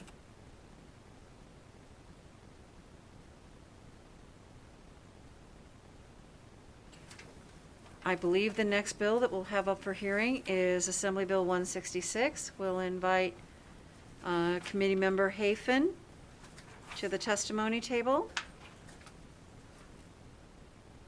You would give us a brief overview, and then we'll go to Ms. Kaufman and go there, from there. Good evening, Chair Carlton. I am Gregory Hafen II, representing Assembly District 36. I want to thank you for the opportunity to present this very brief overview. NRS 294A currently requires individuals that send political advertisements to identify who paid for the communication if it's more than $100. However, the provision applies to television, radio, newspapers, magazines, outdoor advertisings, and mailings. However, texting, which has become very popular in the recent years, has fallen through this crack. Assembly Bill 166 is not a very complex bill. It simply wants to modernize the campaign disclosure requirements in Nevada to make sure that text messages from a person, PAC, political party, or committee sponsored by a political party disclose in the text message the name of the individual or entity who paid for the communications. Consistent with current law, this is only required when the individual or entity spends more than $100 and the communication advocates for the election or defeat of a candidate or a group of candidates or is soliciting contributions. Thank you, Madam Chair. Thank you, Assemblyman Hafen. We'll go to Ms. Kaufman. Thank you, Madam Chair. The Secretary of State provided a fiscal note of $35,841 in fiscal year 2023 to manage inquiries and compliance with requirements for people to disclose information when engaged in political activity via electronic technology.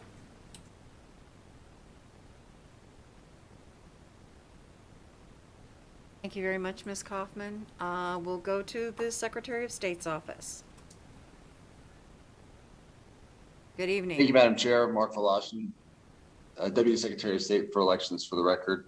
Our fiscal note, there's really two parts to this fiscal note, and I do want to be clear that the personnel that are identified in this fiscal note are not necessarily a requirement for implementation, but really for enforcement. Currently, the agency only has 2 employees that are full-time, focused on answering phones to receive complaints from the electorate. During the election season, we have 2 additional personnel that are able to transition from their duties to focus on that, with, again, a varying amount of other individuals sporadically throughout the day. The fiscal note identifies the need for 1 additional person. Again, this is a part-time temporary employee that would assist in the increased number of phone calls the agency would receive related to the passage of Assembly Bill 166. Additionally, there's a part-time requirement for a compliance investigator. Again, not full-time employee, but simply someone that for a 6-month period, starting with the primary election and going through the general election, would be able to address these complaints and concerns in a timely manner. Ultimately, if AB 166 is passed and the agency does not receive these funds, these concerns would still be addressed, albeit not nearly in as a timely manner, which again could create some issues and concerns with the electorate. Thank you. Thank you very much. I'll open it up to committee members for questions. I'll go to speaker first. Thank you, Madam Chair. And again, along the same lines as earlier with respect to what might be ideal versus what's absolutely necessary to implement. But my question is really for the Secretary of State. I would imagine, actually I know because I know of people who have called, that the Secretary of State's office currently gets calls about the appropriateness of political messaging in mail and text messaging. And so if that's the case, rather than more, it seems like there was a chance that the Secretary of State's office would actually get less calls because the disclosures that this proposes to require would answer some of those questions. So I mean, it seems to me somewhat of a crystal ball to assume that the Secretary of State's office is going to get more calls if a bill passes that provides more information when it's quite likely that that information would answer those calls and then there'd be less calls.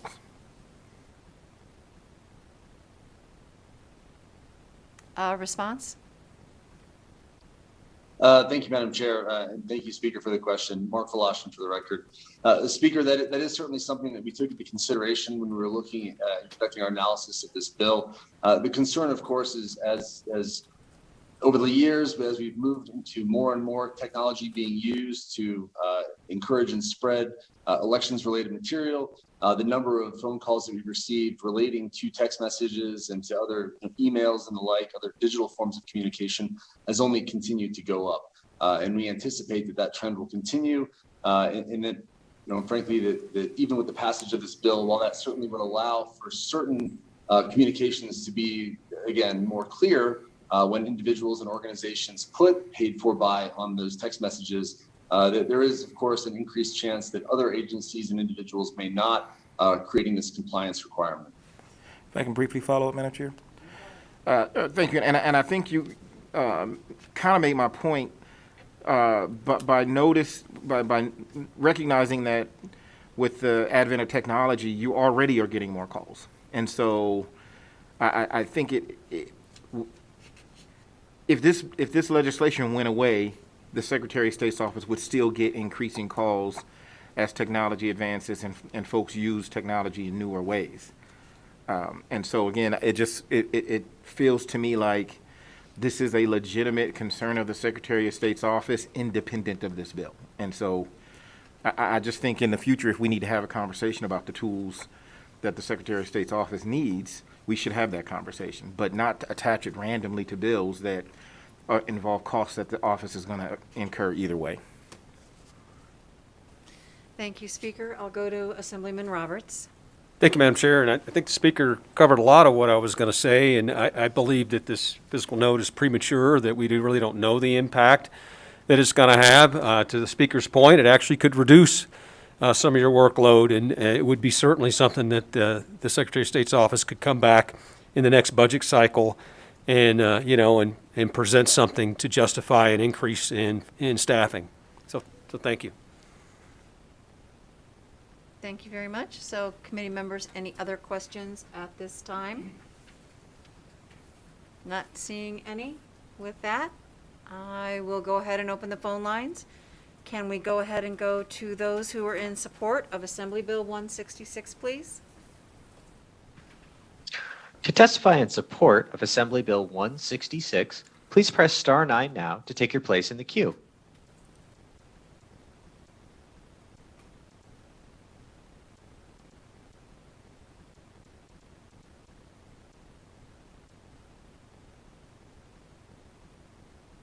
Chair, the testimony line is open and working. However, we have no one to testify in support of Assembly Bill 166. Thank you very much. Could we go to those in opposition of Assembly Bill 166, please? If you would like to testify in opposition to Assembly Bill 166, please press star 9 now to take your place in the queue.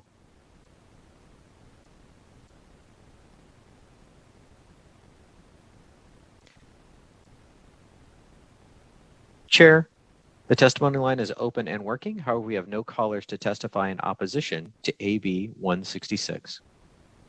Thank you very much. If we could go to those in neutral, please. To testify in neutral on Assembly Bill 166, please press star 9 now to take your place in the queue.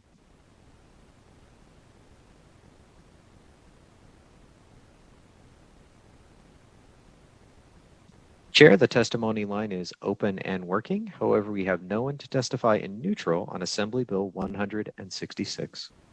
Thank you very much, Broadcast Services. Assemblyman Hafen, did you have any closing comments?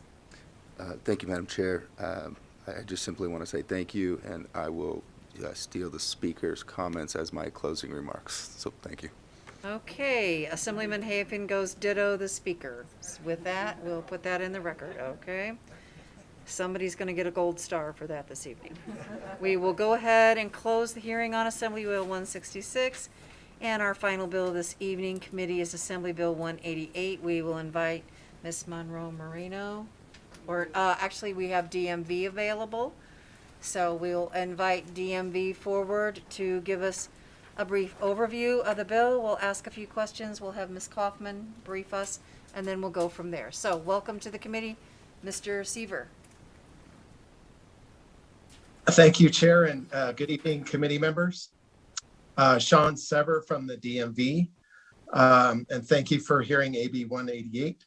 This bill would dissolve the Commission on Special License Plates. All duties currently assigned to the Commission would be reassigned to the DMV, which we are okay with because many of the Commission's duties are duplicative of what we're doing at the DMV. Some of these duties include public meetings on determining whether to approve or disapprove a special plate, compiling a list of special plate issues and submitting reports to the LCB or Legislative Commission, determining the disposition of special plate fees, and then working with charitable organizations on complying with the provisions and standards of the program. So the DMV will incorporate all of the duties and functions of the Commission into its ongoing operations. And in fact, we have submitted a no impact fiscal note on this bill. So thank you for your consideration of AB 188. And I do have DMV Administrator April Sanborn here to help with questions. Thanks. And thank you very much, Mr. Sever. So it's my understanding then that the process of applying for a special plate will still stay in effect. It simply will not go to a special commission. The DMV will provide that. So there'll still be a queue. People will still have to come forward, make their case for the plate, and we'll still have the same number of plates. And if a plate is vacated, then another plate will be able to be issued in that plate's position. Is that correct? Chair Sean Sever from the DMV. That is correct. The program will still look the same. We will just be administering it instead of the commission. Okay, thank you very much. With that, I'll go to Ms. Kaufman, and then I do have a couple of questions. We'll go from there. Thank you. Thank you, Madam Chair. The DMV and the Legislative Council Bureau did submit zero fiscal impact on the measure as introduced. However, with the amended language, there may be an impact given the requirement for the legislative auditor to compile and submit a report. And so that was fiscal staff's concern that it may cause expenditures for the LCB. And thank you very much, Ms. Kaufman. So with that, I don't believe the questions are particularly aimed at the DMV. My concern is that I watched through the session the cumulative effect of the impact to our audit division, and they do excellent work. And when we ask them to step up, they never say no, but they also never ask for any of the additional resources that they really need. So I greatly appreciate them being able to take on these responsibilities. It's very important to make sure that the nonprofits who receive the dollars from these plates are held accountable for those dollars, and they truly go to where the folks believe they need them to go. But we also want to make sure that we have the resources to accomplish the responsibilities that we are handing to our legislative auditors. So that is my concern, and I believe that is something we can continue to discuss, and as other legislation moves through the process, see what the cumulative effect will be on our audit division and address that at that time. So do I have any questions from any committee members at this time? I'll go to the Chair of Growth and Infrastructure, where this bill came from, who immediately popped out of her chair and said, "Why is this bill going to waste?" Good evening, Madam Chair, Assemblywoman Danielle Monroe-Moreno, and thank you for the opportunity. I am the Chair of Growth and Infrastructure, but I also had the pleasure to serve as the interim chair for special license plates, and have served on that committee for the last 2 interim sessions. And I would agree with you that the addition of the workload that could come to the auditor, because it may come to the position where every license plate would have to the paperwork for the auditing would be at an impact to our audit division. So I appreciate your comments. We did recognize that. And hopefully, as we get through this legislative session, we're able to find the resources to give our audit division the person or additional resources that they need to complete the task of abolishing the Special License Plates Commission. Thank you very much. Do I have any other questions or comments from any other members of the committee at this time? And just for the record, when this piece of legislation was up, I voted against it. I was one of the few people in this state that voted against this commission, so this is a good night for me. With that, I've been waiting a long time. Thank you. Seeing no other questions or comments, I believe we can go ahead and open up the phone lines on Assembly Bill 188. Do we have folks in support of Assembly Bill 188?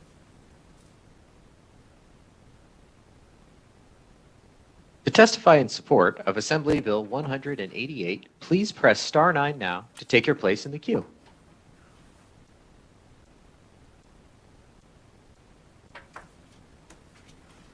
Chair, the testimony line is open and working. However, we have no one to testify in support of AB 188. Thank you very much. Do we have anyone in opposition of Assembly Bill 188? To testify in opposition to AB 188, please press star 9 now to take your place in the queue.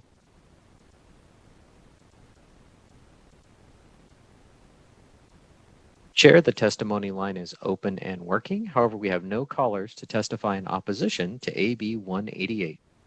Thank you very much, Broadcast Services. Anyone in neutral, please? To testify in neutral on Assembly Bill 188, please press star 9 now to take your place in the queue.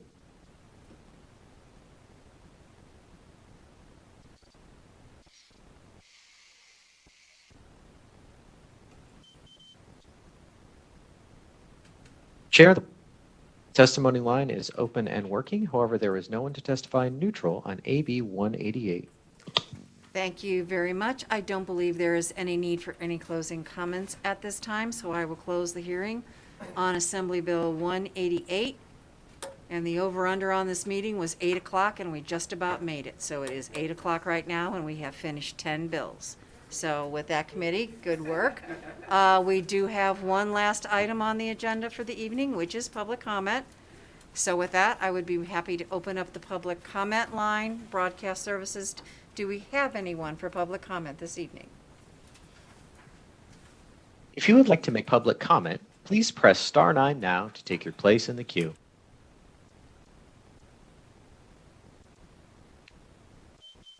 Caller with the last 3 digits, 490.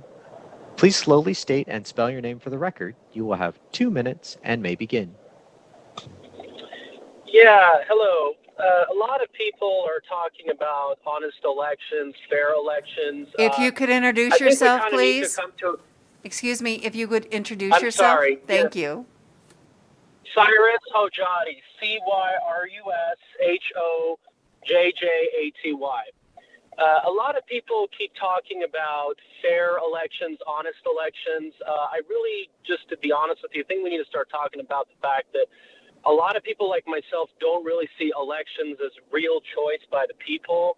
I think that elections are an illusion of choice given by the powers of Wall Street, and we know Wall Street has heavy control of the casino real estate sector, which controls so many of our politicians and our campaign donors. They have a lot of ties to the unions, which are a force to pump up these politicians.